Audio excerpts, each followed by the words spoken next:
Hoje foi divulgada a Quest. Hoje de manhã, vocês certamente já viram o resultado da pesquisa Quest, divulgado pelo portal G1, depois pela Rede Globo. A Rede Globo é a contratante da pesquisa divulgada hoje pela Quest.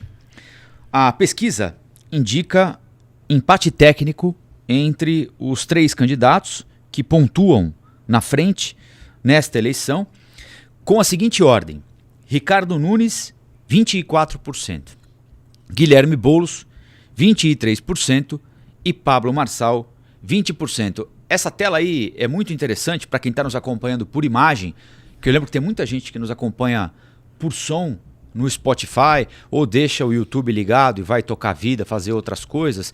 Gente no trânsito também, nos ouvindo como se fôssemos um programa de rádio, o que muito me honra, me alegra. O Ricardo Nunes tinha 24 e tem 24. Isso é a comparação com a outra pesquisa Quest, com a pesquisa da semana passada, certo? Então 24, nem para mais nem para menos. O Boulos tinha 21, foi a 23. Ele oscila para cima, mas na margem de erro. O Pablo Marçal tinha 23, foi para 20, oscila para baixo. O Datena oscila para cima, tinha 8, foi para 10. A Tabata tinha 8, foi para 7. A Marina Helena tinha 2 e ficou com 2. Então o que a gente tem nessa tela aí? Você pode deixar a tela no ar aí, Tiagão? Que nós temos uma primeira página para olhar. Essa é a primeira pesquisa, Urian, divulgada depois da cadeirada, que foi um evento, foi disparado o evento mais importante da campanha, e aqui eu não estou adjetivando o evento, né? Evidentemente, né? Foi um terrível evento, foi um crime cometido pelo Datena, mas foi o evento mais importante e mais impactante da campanha até agora. Diria que um dos mais importantes do ano no país foi a cadeirada do domingo na TV Cultura do Datena nas costas do Pablo Marçal, por tudo o que significou aquela cadeirada nas costas do Pablo Marçal, por tudo que tinha acontecido antes da cadeirada e por tudo que pode acontecer depois. Então, num primeiro momento, a gente olha e vê variações dentro da margem de erro. Mas nós temos aí um movimento importante, que é o movimento da interrupção da ascensão do Pablo Marçal, que vinha em ascensão contundente até então, para o início de uma trajetória de queda. Isso significa que ele vai cair daí em diante? Não. Isso significa que ele não vai recuperar os 3% que perdeu? Também não. Isso significa que ele de fato perdeu com a cadeirada? Também não. É uma oscilação dentro da margem de erro. Mas chama atenção o fato de ele, justamente nesse momento, ter tido uma oscilação para baixo, enquanto o Boulos teve uma oscilação para cima. Aí a gente pode, se você quiser tirar essa tela aí, Thiago, a gente pode partir para um outro assunto que é tão importante quanto esse. Talvez mais importante até do que esse, que é a rejeição. A rejeição dos candidatos. Como é que o público reagiu à cadeirada, Urian? Porque essa é uma dúvida que persiste e persistirá por muito tempo, né?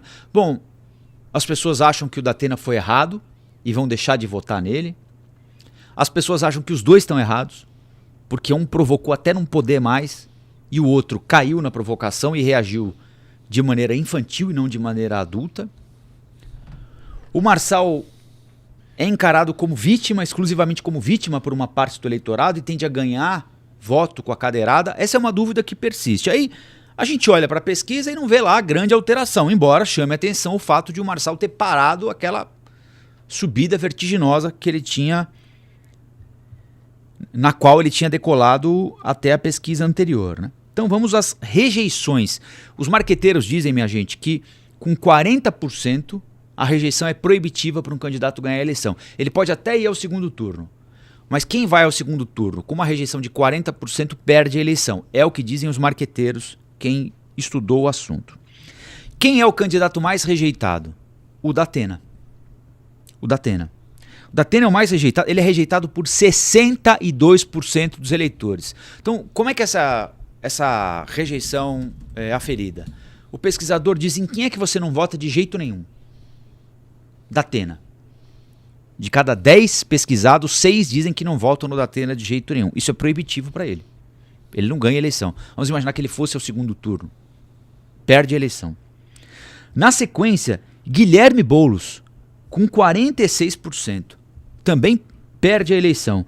Não por curiosidade, o único cenário em que o Boulos ganha no segundo turno é do Pablo Marçal, que tem uma rejeição igual a dele, de 45%.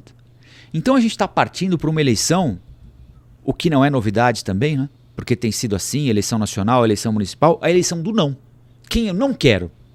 Não é quem eu quero, é quem eu não quero que ganhe. Aí eu voto em quem pode ganhar daquele que eu não quero que ganhe. A escolha tem sido essa. Pelo menos pior. E não pelo melhor. Depois, o Nunes tem 37, a Tabata Amaral tem 37. Para vocês terem uma ideia, na última pesquisa, do dia 11 de setembro, antes da cadeirada, o Datena tinha 60 de rejeição. Ele está com 62. E o Pablo Marçal tinha 41. Ele foi para 45, Urian, de rejeição. Então, tudo muito precipitado, não dá para tirar conclusão daqui. Essa semana tem pesquisa da Atlas, tem pesquisa da Datafolha, para a gente entender melhor o que está acontecendo. Mas a princípio, Urian, me parece que o povo de São Paulo está dando o seguinte recado: esse tipo de baixaria aí não interessa. Não interessa. Porque aumentou a rejeição ao Pablo Marçal e ao Datena, aos dois envolvidos no episódio. Eles são mais rejeitados hoje do que eram antes da cadeirada. E se for isso mesmo, me parece um recado muito inteligente da cidade de São Paulo, que diz o seguinte: violência política não, em São Paulo não, né? Não a violência psicológica, verbal, que é cometida pelo Pablo Marçal, e não a forma que o Datena encontrou para solucionar a violência praticada pelo Marçal, que é a violência física. Política não é isso. Se for essa a conclusão, acho que temos uma luz no fim do túnel e não é um trem. Eu acho que tem diferentes visões assim, em relação a isso. Primeiro, acho que é importante a gente sinalizar que essa pesquisa ela começou a ser feita no dia 15. Então, antes da cadeirada. Foi Sim. 15, 16 e 17. Então, não dá para falar também que esses dados refletem apenas os eventos que... as reações posteriores à cadeirada. Então, acho que isso aí já é um pouco do impeditivo. Mas, realmente, tem esses sinais, né, de um aumento de rejeição. Teve um aumento de aceitação, porque muitas pessoas enxergam que... Algumas enxergaram Marçal como vítima, sendo que ele provocou. Ele tentou, na minha visão, colar uma imagem até um pouco de martírio em relação a isso. Tentou comparar a cadeirada com a facada do Bolsonaro, o tiro contra o Donald Trump, mas não colou, na minha visão, porque ali naquele recorte do debate a gente viu o contexto inteiro. Então, se o Trump ou o Bolsonaro, eles meio que tentam ali se colocar como vítimas, né, de pessoas que estavam infiltradas na campanha, que estavam tentando impedir com que eles chegassem ao poder, não é o caso do Marçal. Porque quem acompanhou o debate viu que ele estava já provocando desde o começo. E eu não estou falando que isso justifica a reação, a ação do Datena, mas fato é que muitas pessoas, e eu tenho visto isso por conta das declarações da internet, redes sociais, e até mesmo um pouco do que é a cultura de mentalidade brasileira mesmo. Muitas pessoas não aceitariam aquilo que o Marçal estava fazendo com o Datena. Enfim, reagiu, teve um pouco de... Vi até umas reações assim, Datena presidente, Datena 2026, porque muitos gostaram. Mas, de fato... Mas, geralmente, quem gosta não vota no Datena. Pode olhar. A pessoa não diz o seguinte: não, eu sou Datena porque o Datena Sim. resolveu. Eu ia votar no fulano, agora eu vou votar no Datena porque ele fez isso. Quem apoia é quem tem um outro candidato e quer ver o Marçal se dar mal. Exato, eu concordo 100% com isso. Então, assim, pode ser que tenha havido um pouco de intenção de voto nesses candidatos por conta dessa polêmica. Marçal pelo vitimismo, Datena pela reação, pode. Mas a reação negativa a isso, a rejeição foi muito maior. São Paulo, eu acho que apesar de tudo, apesar dessa polarização doentia, de uma nacionalização do debate também, tanto é que os 3 principais candidatos, eles adotaram uma postura clara em relação a Lula, Bolsonaro. Você vê que todo mundo que tentou ficar neutro, incluindo o Datena, não estão crescendo. Então eu acho que São Paulo entende que pelo menos esse tipo de baderna, aqui não. Parece. É o que parece, né? Vamos aguardar. Amanhã tem Atlas e na sexta, hoje é quarta, né? Na sexta tem o Datafolha. Tem cenários de segundo turno também. Nos cenários de segundo turno, o Nunes vence todos eles, no segundo turno, evidentemente, né? Ele ganharia do Boulos e do Pablo Marçal. Se o segundo turno fosse entre Boulos e Marçal, aí é aquela disputa de rejeição na veia mesmo.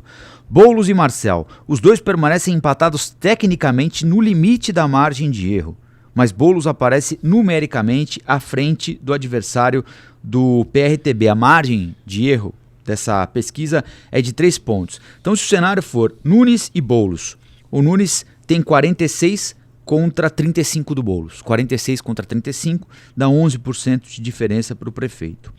Nunes contra Marçal, 47 a 27. Dá 20 pontos de diferença para o prefeito de São Paulo. Se o cenário for Boulos e Marçal, aí dá 42 a 36 para o Boulos. Como a margem de erro é de 3, se a gente tirar toda a margem de erro do Boulos, ele vai a 39 e dá toda a margem de erro para o Marçal, ele vai a 39 também. Né? Olha, o número de nulo, branco ou não votaria 17%, indeciso 5%. Agora, tem um detalhe que é fundamental aqui. Hoje é dia 18, certo?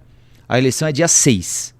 Nós temos aí mais essa semana, mais a semana que vem e mais uma outra. Tem 2 semanas e meia até o primeiro turno, que é no dia 6 de outubro.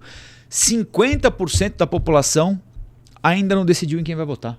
Isso pode mudar tudo. Tudo, absolutamente tudo. As pessoas, claro, tomaram contato com a campanha mais cedo do que tomam, especialmente por causa da cadeirada, né? Mas por causa de outros eventos, como a história das drogas, aquelas, né, mentiras todas contadas pelo Pablo Marçal. Eu digo mentiras porque ele não provou nenhuma, né? As pessoas só vão decidir ali no fim mesmo, que é na sexta-feira, no sábado, antes do primeiro turno. Então, quando metade da cidade não decidiu o que vai fazer e não decidiu em quem vai votar, qualquer análise de pesquisa fica comprometida, né? A gente pode aqui olhar tendências, ver mais ou menos como estão as coisas, o humor aqui, o humor acolá, mas de resto, né? Metade da população, são 9 milhões de eleitores, 4 milhões e meio não sabem o que vão fazer ainda. Não pararam para pensar, ou não querem pensar nisso agora, vão pensar só mais para frente, ou querem ir para a praia naquele fim de semana, não vão votar em ninguém. Esse eu acho um perigo. O estímulo a não participar. Porque assim, o voto é obrigatório. Você paga uma multa. Até a eleição passada era de R$6 a multa. Entendeu? Então, assim, o voto não é obrigatório. Mas as pessoas têm que saber, quando a gente fala da multa, né? Eu prefiro pagar a multa do que ter que decidir. Só que saiba que o dinheiro da multa, ele é redirecionado depois para os partidos políticos. Então, se você não quer votar porque não compactua com isso, você está ajudando a financiar esse sistema político que hoje existe e domina a política brasileira. Então, a melhor atitude a se ter, se você não quer candidato A ou B, vá até o dia da votação, anule seu voto. Olá, aqui é o Rafael Colombo. Gostou do que acabou de assistir? Se inscreva no canal Cortes do Flow News para os melhores momentos. Quer acompanhar os nossos programas na íntegra? Então se inscreva no nosso canal oficial, Flow News.